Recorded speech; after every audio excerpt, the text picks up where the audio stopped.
보좌 앞에 일곱 하나님의 일곱 영이라고 그랬어요. 이 일곱 등대는 이 등대는 하나님의 교회 일곱 교회를 상징하기도 하고 일곱 영 성령을 이야기하기도 합니다. 여기서 우리가 살펴볼 때 요한복음 3장 3절을 보게 되면 교회는 적인 존재예요. 만약에 여러분들이 성령과 함께하는 사람이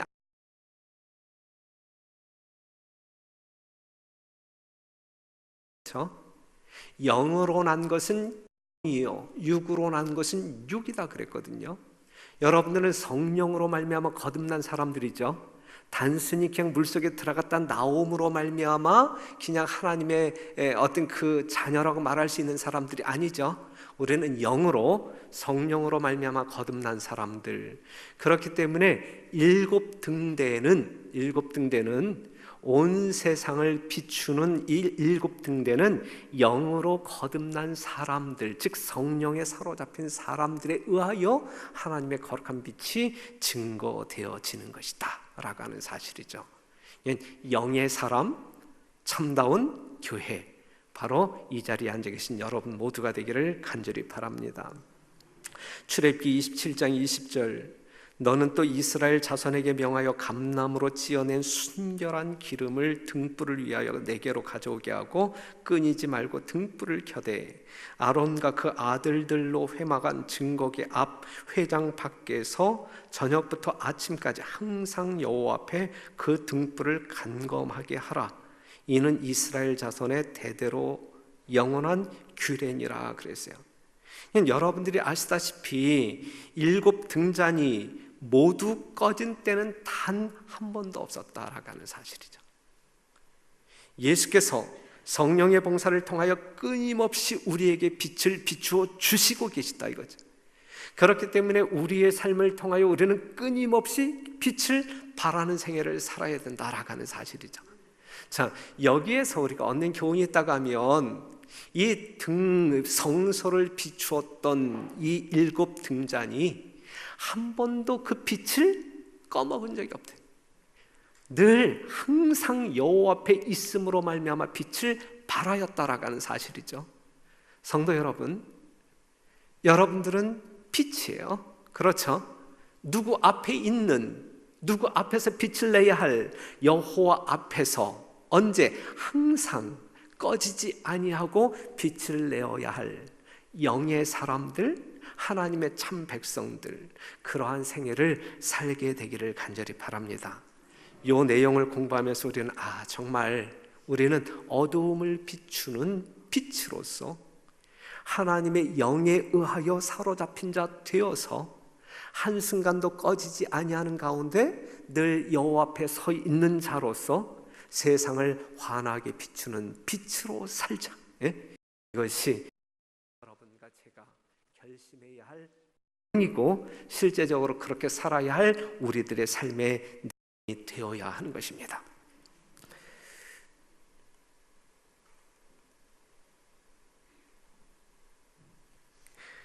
성막에는 창문이 없었고 등불이 일시에 다 꺼지는 일이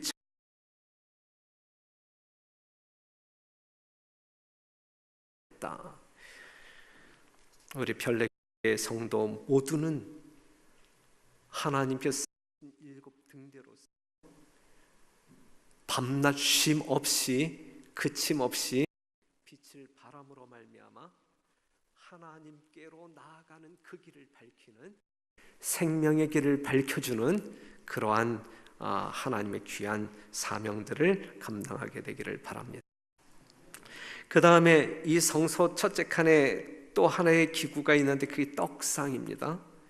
출애굽기 25장 23절 보면 너는 조각목으로 상을 만들되 장이 2규빗, 광이 1규빗, 고가 1규빗 반이 되게 하고 정금으로 싸고 주위에 금테를 두르고 그 사면에 손바닥 넓이만한 턱을 만들고 그 턱 주위에 금으로 테를 만들고 그것을 위하여 등등등등 그 뒤에 쫙 나오면서 30절 상위에 진설병을 두어 항상 내 앞에 있게 할지니라 그랬어요. 하나님의 지시로 말미암아 떡상이 만들어집니다. 거기에 하나님의 임재를 상징하는 떡이 진설되어지는데 6개 뭘 상징하는가요? 12개의 떡당이가 이 떡상에 차려지는데 이게 진설되어지는데 그래서 진설병인데 이게 무엇을 상징하고 있는 거예요? 12지파, 12덩이는 12지파. 하나님의 백성 12지파 이스라엘, 하나님의 백성 이 자리에 앉아 계신 여러분 모두는 매일의 양식을 여러분들에게 생명력을 공급하는 매일의 양식을 누구에게 의존해야 된다는 이야기예요. 하나님께 의존해야 된다라는 사실을 깨닫게 해주는 말씀입니다. 끊임없이. 자, 우리가 출애굽기 16장을 보게 되면 이스라엘 백성들이 광야에서 생애할 때 기적적인 양식, 하나님께서 하늘을 열고 그들에게 제공하신 양식 무엇이 등장해요? 만나가 등장해요. 만나가. 그래서 그들은 매일 아침마다 나아가서 그 만나를 거두어서 이제 양식 삼아 살았단 말이죠. 그런데 그 만나의 기적을 통하여 하나님께서 일깨워 주시고 싶었던 그러한 교훈은 무엇이냐면 사람이 떡으로만 살 것이 아니고 하나님의 입에서 나오는 말씀으로 살 것이라 그랬거든요. 말씀으로.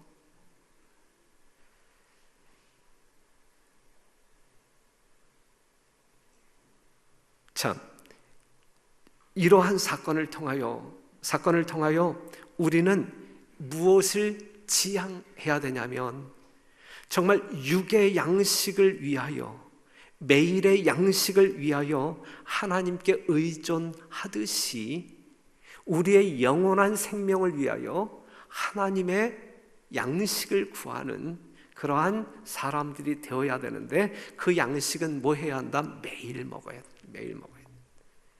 그러면서 또 하나 일깨워 주는 것은 무엇이냐면 매일 거두러 나가세요. 금요일 날 2배. 그렇죠? 안식일 날 이 만나를 거두러 나가는 사람이 있었어요, 없었어요? 나가는 사람 있었어요? 거두었어요, 거두지 못했어요? 거두지 못했어요. 그들이 하나님께 야단을 맞아요, 안 맞아요? 맞죠. 그러한 삶은 살아서는 안 된다는 이야기죠.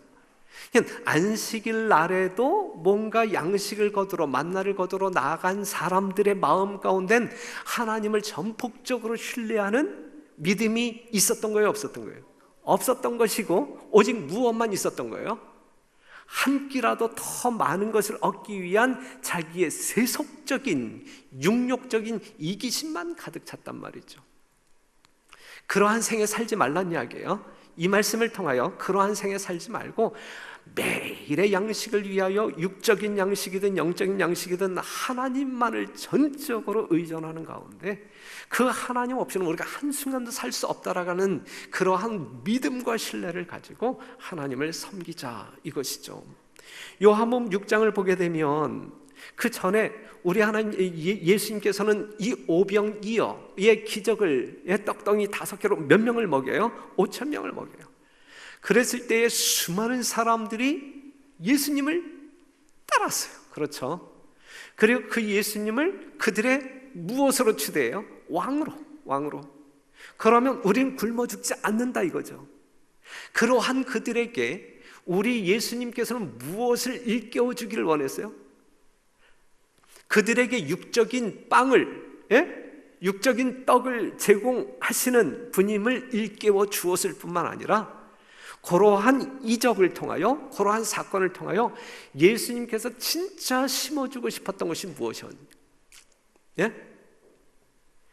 그 다음에 요한복음 6장을 보게 되면 하늘에서 내려온 산떡, 생명의 양식을 이야기해요.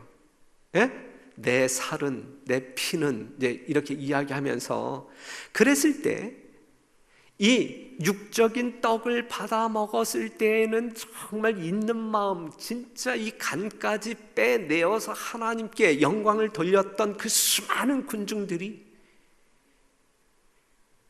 그 육적인 양식보다 훨씬 더 고차원적인, 일시적인 것이 아닌 영원한 생명의 떡을 그들에게 소개하고 먹기를 제한했을 때에는 모든 사람들이 어렵다 하고 떠났어요. 아주 컴플레인하면서, 불평불만하면서 떠났어요. 이 자리에 앉아 계신 여러분들은 무엇을 구하는 사람들이냐 이거예요. 육적인 양식을 위하여 매일같이 하나님을 의지하는 그러한 삶을 살아야 할 사람이냐, 매일 하나님을 의지하기는 의지해야 되는데 무엇을 위하여? 무엇을 위하여? 예? 정말 없어질 그것을 위하여가 아니라 없어지지 아니할 그것, 보이는 그것을 위하여가 아니라 보이지 아니한 영원한 그것을 위하여 갈급하고 매일 구하는 생애를 살아야 된다 이것이죠. 그러한 부요함, 그러한 배부름이 여러분들에게 있게 되기를 간절히 바랍니다. 육적인 배고픔이 아니라 영적인 갈급한 심령을 가지고 뭔가 배부름을 경험하는 이 안식일. 그래서 천국의 왕 되신 우리 예수님께 굴복하는 여러분과 제가 되기를 간절히 바랍니다. 이것이 성소 첫째간에 있었던 떡상이에요. 그럼 보세요. 자, 이 성소 뜰에는 두 개의 기구가 있었는데 무엇과 무엇이 있었어요? 번제단과 물두멍이 있었어요. 자, 번제단은 무엇을 상징한다 그랬어요? 십자가, 예수님의 그 제물이 태움을 받는 예수님의 십자가, 예수님이 죽으신 곳, 바로 예수님의 십자가. 그 다음에 물두멍은 씻는 곳, 정결케 하는 곳, 침례. 그래서 예수 그리스도가 나를 대신해서 나를 구속하시기 위하여 십자가에 죽으셨다라고 하는 사실, 그래서 누구든지 저를 믿기만 하면 영원히 죽지 아니하고 살리라라고 하는 이 약속을 신뢰하고 받아들인 사람들에게 하나님의 자녀가 되는 권세를 주셨다 그랬어요. 그 권세를 얻은 사람들이 침례를 받음으로 말미암아 공개적으로 예수를 믿는 믿음을 표현함으로 말미암아 그들은 하나님 앞에 의로운 자, 죄인, 의로운 자로 성별된, 이게 믿음으로 말미암는 의의 용어에서 칭의라고 하는 거예요. 여전히 죄인일 수밖에 없지만 그 예수님 때문에 우리 하나님께서 보아주실 때에는, 우리를 이제 인정하실 때에는 죄가 전혀 없는 예수님의 의를 그대로 가지고 있는 완전한 의인으로 봐주신다 이거예요. 지금 우리 하나님께서 여러분들을 보실 때에 완전한 의인으로 보이지 아니한다고 하면 여러분들이 정말 그 남은 죄를 회개할 때까지는 구원 못 받는 거예요. 그죠?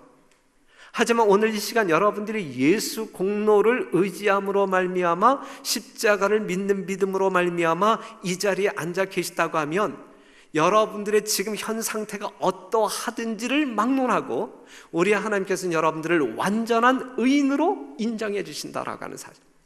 그렇기 때문에 여러분들은 구원받은 자로 이제 정리되어질 수 있는 것이고, 그러한 은혜에 감사하고 감동함으로 말미암아 하나님께 경배하는 여러분들의 경배를 신령과 진정으로 드리는 예배라고 성경은 정의하고 있는 것이고, 그 예배를 받으시는 하나님은 그것을 향기로운 제물로 흠양하신다, 기뻐하신다라고 하는 사실이죠. 여러분들의 예배가 누구를 기쁘게 하는 예배이어야 되는 거예요. 하나님을 기쁘게 하는 예배이어야 된다라고 하는 사실이죠. 그러면서 우리가 이 첫째 칸, 성소 첫째 칸에 들어가게 되면 뭐가 있어요? 세 가지 기구가 나오는데 7 촛대가 나오고, 등잔이 나오고, 그 다음에 떡상이 나오고, 그 다음에 하나는 아직 안 했네요. 그죠? 이제 향단이 나와요. 향단이 나오는데 거듭난 사람들의 삶의 내용을 보여주고 있는 것입니다. 한번 보세요. 이제 향단, 출애굽기 30장 1절에 10절에 있는 말씀을 보게 되면 너는 분향할 단을 만들지니 곧 조각목으로 만들되, 그러면서 이제 어떤 이제 설계도가 나오고, 그러면서 요한계시록 8장 2절에 있는 말씀을 보면 내가 봄에 하나님 앞에 시위한 7 천사가 있어 7 나팔을 받았더라. 또 다른 천사가 와서 제단 곁에 서서 금 향로를 가지고 많은 향을 받았으니 이는 모든 성도의 무엇과 기도들과 합하여 보좌 앞 금단에 드리고자 함이라. 향연이 성도의 기도와 함께, 향연이 올라갈 때에 성도의 기도와 함께 천사의 손으로부터 하나님 앞, 지성소에 좌정하시는 하나님 앞으로 올라가는지라 그랬거든요. 이 향단은, 자, 떡상은 하나님의 말씀을 우리가 이야기한다고 하면, 그 다음에 일곱 등잔은 우리가 어떤 그 세상의 빛이라고 하는 그것을 이야기한다고 하면, 이 향단은 성도의 기도를 예표한다라고 말할 수 있는 것이거든요. 그래서 여러분들의 매일의 삶 가운데서 거듭난 사람들의 삶은 매일같이 하나님의 떡, 영의 양식을 먹어야 우리가 영원한 생명을 유지할 수 있는 것이고, 우리가 기도는 호흡이라 그랬는데 매일같이 하나님께 기도로 교통함으로 말미암아 우리가 살며 기도할 수 있는 것이고, 그 다음에 너희는 세상의 빛이라 그랬는데 선교적인 사명을 이룸으로 말미암아 우리는 균형진 건강을 유지할 수 있다 이거예요. 그래서 정말 예수를 믿고 거듭난 하늘 백성들의 특징 세 가지를 이야기해라 그러면, 매일같이 하나님의 말씀 묵상하고, 매일같이 하나님과 기도로 소통하고, 매일같이 하나님께서 우리에게 부여하신 선교적인 사명을 이루는 삶이 생명력 있는, 계속적으로 성장하는, 계속적으로 하나님의 영광을 더 크게 발휘할 수 있는 살아있는 성도들의 참모습이다. 예. 그렇기 때문에 이 세 가지 중에 어떠한 것도 소홀하게 해서는 안 된다라는 사실 아시겠습니까? 우리 별내교회는 정말 하나님의 살아있는 성도들이 모여 꿈틀거리는, 그죠? 뭔가 이 사단의 어떤 그 유혹에 빠져서 꿈틀거리고 빠져나가는 그러한 존재들이 아니라 성령에 이끌리어 하나님의 어떤 그 영에 이끌리어 뭔가 살아 움직이는 거룩한 백성들이기를 간절히 바랍니다. 성소와 지성소, 곧 하나님이 직접 임재하시는 장소를 나누는 휘장 바로 앞에는 금으로 만든 향단이 있었다. 이 단 위에 제사장은 조성마다 향을 피우도록 되어 있었으며, 그 뿔은 속죄 제물의 피를 바르게 되어 있었고, 대속죄일에는 이 향단의 피를 뿌렸다. 이 단 위의 불은 하나님께서 친히 붙이신 것이며 신성하게 보존되었다.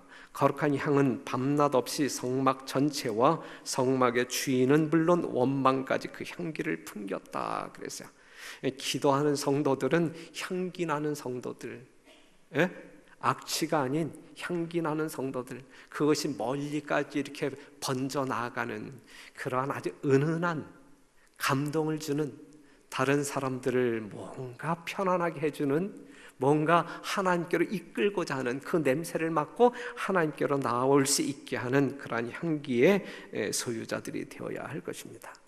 그러면서 이제 지성소가 나오게 되는데, 지성소는 여러분들이 잘 알듯이 뭐가 있어요? 하나님의 법궤가 있어요. 법궤 안에 뭐가 있어요? 십계명이 있어요. 우리는 이 십계명에 따라서 심판을 받아요. 그렇죠? 그 다음에 그 법궤 뚜껑을 우리가 뭐라고 불러요? 시은좌. 시은좌는 다른 말로 이야기해서 하나님의 보좌. 그래서 그 위에 뭐가 있어요? 하나님의 임재를 상징하는 쉐키나가 있어요. 빛이 있단 말이에요. 빛이. 그 다음에 이 빛을 옹이하는 스랍 천사들이 있고, 그죠? 이게 하나님의 보좌. 네.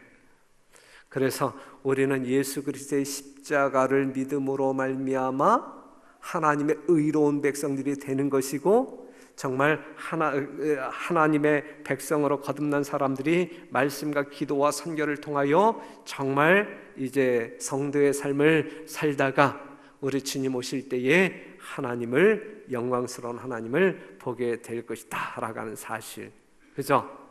하나님의 십계명 앞에 딱 섰을 때에 아무런 흠도 점도 없는 사람들로 인정을 받을 때 우리는 그 하나님을 대면하여 본다 할지라도 죽음을 경험하지 아니할 수 있는 거예요. 그럴 수 있죠, 여러분? 예? 여러분들은 하나님 앞에 당당히 설 수 있죠? 지금 하나님이 딱 여기에 출현한다고 하면 다 살아남아야 되죠? 그럴 수 있는 거죠? 누가 있으면 가능한 거예요? 여러분들이 예수님을 참되게 신뢰한다고 하면 그 하나 예수 그리스도의 의로 말미암아 여러분들이 그러한 충분한 자격을 얻을 수가 있는 것입니다.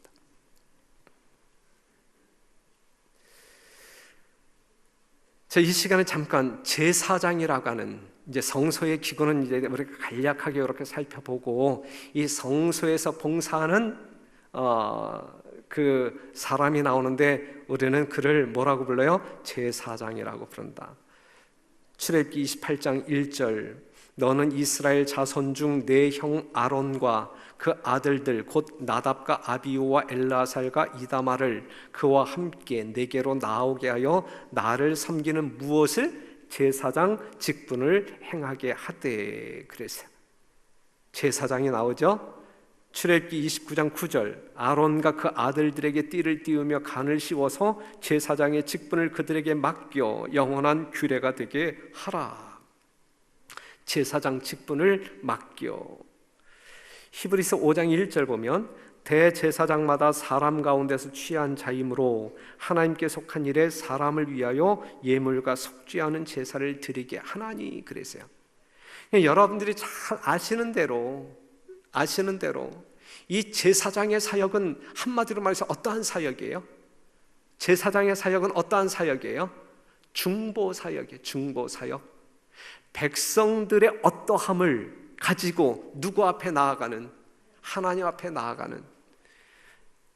여러분들이 아시는 대로 선지자는 뭐예요? 하나님의 어떠한 것을 가지고 백성들 앞에 나오는 그것이 선지자. 제사장은 여러분들이 어떠한 것을 가지고 하나님께 나아가는 자. 그죠? 그렇게 구분하면 이해가 쉬울 것 같습니다. 그래서 제사장의 의미는 가까이 있다, 대신 이를 돌보아 주다, 중보하다라고 하는 의미가 있어요. 그래서 제사장의 사역을 이렇게 정리한다고 하면 첫째, 제사장은 제사를 드리고 향을 사르고 등불을 켜고 율법을 가르치며 공중 예배를 인도하며 백성들을 판단하고 종교적인 교사로서 사역을 했다 이거죠.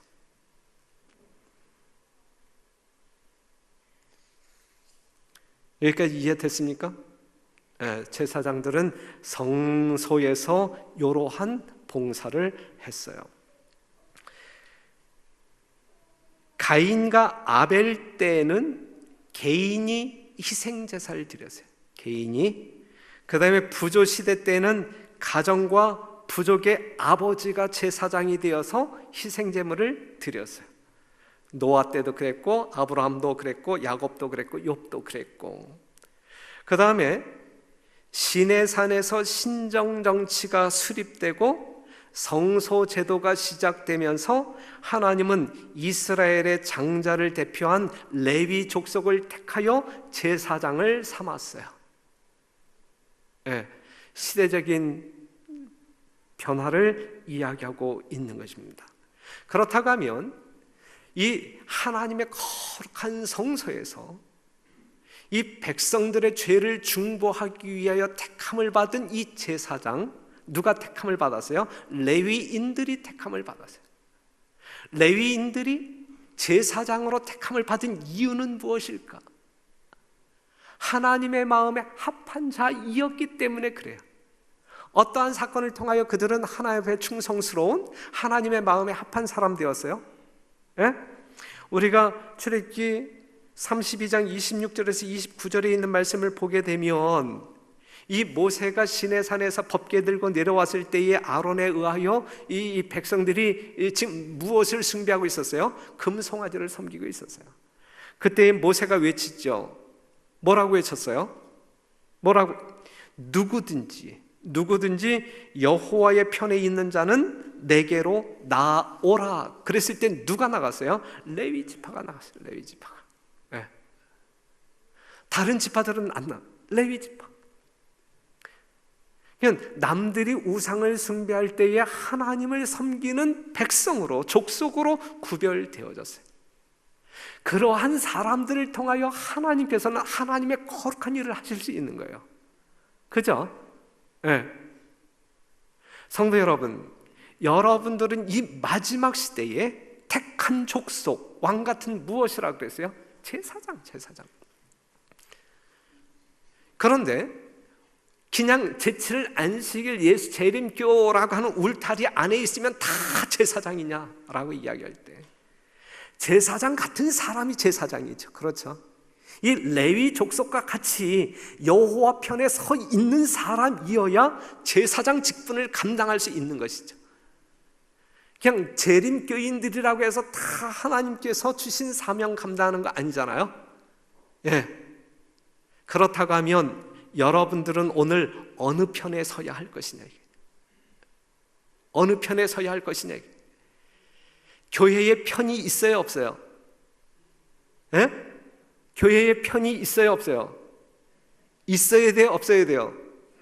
자, 목사 편 손 들어. 목사 편. 수석 장로 편 들어봐요. 예. 교회는 편이 없어. 그럼 하나님 편에 속한 사람 손 들어봐요. 다 들어야 돼. 여기선 다 들어야 돼.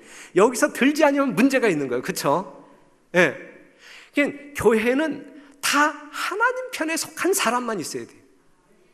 요즘 이상하게 교회가 야당이 있어야 된다고 생각을 하는 거예요. 야당이 있어야 된다고. 이 목사를 견제해야 할 야당이 있어야 된다고 생각해요. 있어야 돼요, 없어야 돼요? 없어야 돼. 우린 다 하나님, 목사도 하나님 편, 장로도 하나님 편, 집사도 하나님 편. 우린 다 하나님 편에 있는 사람이지. 요게 제 말이 성경적으로 맞아요, 틀려요? 철석같이 맞죠? 분명한 말씀이에요, 분명한 말씀. 그래서 저도 하나님 편에 속하기를 원하는 사람이고, 여러분들도 하나님 편에 속해야 되는 것이고, 그렇기 때문에 우리가 하는 말과 행동은 누구에게 속한 사람 같다라고 하는 평가를 받아야 되는 거예요. 맞아요, 틀려요? 분명히. 우리 모두 그러한 사람들로 구별되어진 하나님의 거룩한 제사장들 되어 제사장의 직무를 수행하는 사람들이 됩시다. 정말 우리는 세상 사람들의 죄를, 또한 우리 믿지 아니하는 가족들의 죄를 가지고 하나님 앞에 나아가는 제사장들이 되어야 할 것입니다. 아론과 그의 아들들은 제사장 직무를 위해서 구별되었고, 제사장직은 아론 가문에서 세습적으로 승계가 되었어요. 신체적인 결함이 있을 때, 일시적인 부정이 있을 때에 직무를 수행하지 못했어요. 제사장 직책은 이 부정한 사람을 통해서 이루어질 수 없는 거예요. 아론의 직위는 대제사장이었고, 기름 부음을 받은 제사장, 종신 제사장, 이것은 장자에게 승계가 되었다.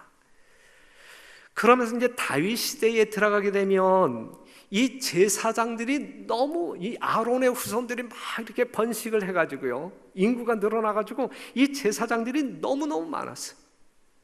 너무너무 많았어요. 우리 교회가 커지면 자꾸 이제 이 장로님들도 많아지고 집사님들도 많아지잖아요. 그렇죠? 이제 뭐 할 일은 제한되어 있는데, 할 일은 제한되는데 이 제사장들이 너무 많았어요. 그래서 다윗 당시에 이제 조를 짜자, 조를. 그래서 그 조가 뭐냐면 반열. 그때 몇 개 조로 편성을 하면 24개 조. 그래서 24개의 반열이 있었어요. 24개의 반열이 있어가지고 돌아가면서 이 성소 봉사를 했는데, 우리가 이제 여러분들이 이해하기 쉽게 누가복음 1장 5절에서 6절에 있는 말씀을 보게 되면 침례 요한의 아버지가 나오죠. 사가랴가 나오죠. 그는 누구 반열에 속한 사람이었어요? 아비야 반열에 속한 사람이었죠. 그는 자기의 차례가 되었기 때문에 성소에 들어가서 이제 봉사를 하다가 뭐가 되어 나와요? 벙어리가 되어서, 그때 이제 하나님께로부터 침례 요한에 대한 이 출생에 대한 이 계시를 받았는데 그걸 믿지 않음으로 말미암아 벙어리가 되어서 나오잖아요. 다윗 왕 당시에 제사장들의 수가 늘어남으로 말미암아 반열 24개 조로 편성되어서 성소 봉사를 하게 되었다. 그걸 여러분들이 상식적으로 좀 아시면 좋겠고, 그 다음에 예레미야 1장 1절이라든지 에스겔 1장 3절을 보게 되면 제사장이면서 선지자였던 사람들이 있어요. 예? 예레미야도 그랬고 에스겔도 그랬고 또 스가랴도 제사장임과 동시에 선지자의 사명과 제사장의 사명을 함께, 그 사역을 함께 했던 사람들도 있었다라는 사실을 우리는 성경을 통해서 알 수 있습니다. 솔로몬 이후의 왕정 시기에는 이 제사장들이 별로 활동을 안 한 것 같아요. 성경을 보게 되면 별반 기록이 없어요. 그러면서 이제 가장 슬픈 현실은 무엇이냐면 이 거룩한 제사장들이 이 성소에서 여호와의 이름을 빛내고 이 백성들의 죄를 중보해야 할 이 거룩한 제사장들이 범죄하는, 타락하는 그러한 기록도 성경 가운데 있어요. 이건 참 슬픈 기록이죠. 예레미야 2장 8절에 있는 말씀 보면 제사장들은 여호와께서 어디 계시냐 하지 아니하며 법 잡은 자들은 나를 알지 못하며 관리들도 나를 안거하며 선지자들은 바알의 이름으로 예언하고 무익한 것을 쫓았느니라. 그래서요, 제사장들은 여호와께서 어디 계시냐 하지 아니하고 하나님을 버리는, 배도하는 그러한 사역을 했단 말이죠. 그러니 여러분들은 오늘날 우리 재림교회 목사들을 위해서 기도해야 합니까? 정말 어떤 그 목회자, 그냥 여러분들 눈앞에 있는 이 담임 목사와 부목사들을 위하여 여러분들이 매일같이 기도하셔야 합니까? 거룩이 보존될 수 있도록, 하나님 앞에 나아가서 거룩한 직분을 감당하기에 부족함이 없도록 여러분들이 기도해 주셔야 돼요. 그죠? 목회자들의 어떠한 삶을 다 관찰하면서 옛날 바리새인처럼 엿보면서 어떠한 흠을 잡아내기 위하여 삶을 사는 것이 아니라 정말 담임 목사가 아니면 부목사들이 이 거룩한 직분을 수행해야 할 이 목사들이 이 거룩함이 보존될 수 있도록 정말 악에 기울지 아니하고 정말 성도들을 온전히 하나님께로 이끌 수 있는 거룩의 보존자들이 될 수 있도록 여러분들이 기도해 주셔야 돼요. 저는 무진장 연약한 사람이에요. 그렇죠? 그렇기 때문에 저를 위해서 다시 한번 기도 요청합니다. 여러분들이 기도해 주심으로 말미암아 제가 지금 여기까지 이제 와 있는데 계속적으로 기도해 주심으로 말미암아 더 경건하고 여러분들이 정말 신뢰하고 같이 하늘 가고 싶어 하는 그러한 목사로 사역을 충분히 할 수 있도록 기도해 주시기를 겸비한 심령으로 부탁드리겠습니다. 기도해 주시기 바랍니다. 그러면서 이제 대제사장이 나오는데 대제사장의 직무가 이제 히브리서 2장 17절 그러므로 저가 범사의 형제들과 같이 되심이 마땅하도다. 이는 하나님의 일에 자비하고 충성된 대제사장이 되어 백성의 죄를 구속하려 하심이라. 히브리서 7장 25절 그러므로 자기를 힘입어 하나님께 나아가는 자들을 온전히 구원하실 수 있으니 이는 항상 살아서 저희를 위하여 간구하심이라 그랬거든요. 일반 제사장들은 대제사장의 이름으로 봉사하는 조력자들, 지성소에 들어갈 수 있는 유일한 자격자는 누구? 대제사장. 예수님이 대제사장이 되어 어디에 들어가셨다 그랬어요? 지성소. 그 예수님을 뒤따라서 우리도 담대히 그 성소에 들어갈 담력을 얻는다 그랬어요. 그렇죠? 그냥 예수님을 따라가면, 어린 양이 어디로 인도하든지 따라가면 대제사장 되신 예수님이 하나님의 보좌 앞에 탁 나아갈 때 우리도 담대하게 여호와의 영광 속으로 들어갈 수 있다 이거죠.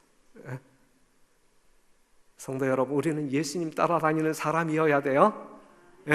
대제사장 되신 예수 그리스도가 하나님의 보좌 앞으로 탁 들어갔을 때 우리도 하나님의 보좌 앞으로 들어갈 수 있는 담력을 얻는다 그랬어요. 이러한 은혜를 예수를 통하여 우리에게 주신 하나님께 감사하는 여러분과 제가 되기를 바라고, 그 믿음으로 말미암아 이 세상 어떠한 것을 두려워하는 사람들이 아니라 오직 하나님만을 두려워하는 가운데 영적으로 승리하는, 정말 세상적인 어떠한 물리적인 그러한 유혹이나 힘에 굴복당하는 것이 아니라 오직 여호와 하나님을 두려워하는 가운데 하나님의 보좌에 앉으신, 정말 그 보좌 앞으로 나아가는 그 일에 예수 그리스도를 믿는 믿음으로, 예수 그리스도의 보혈을 의지함으로 말미암아 담력 있는, 용기 백배한, 그리하여 세상 사람들이 여러분들을 볼 때에는 감히 두려워할 수 있는 살아있는 주의 백성들이 되기를 간절히 바라면서 말씀 마치겠습니다.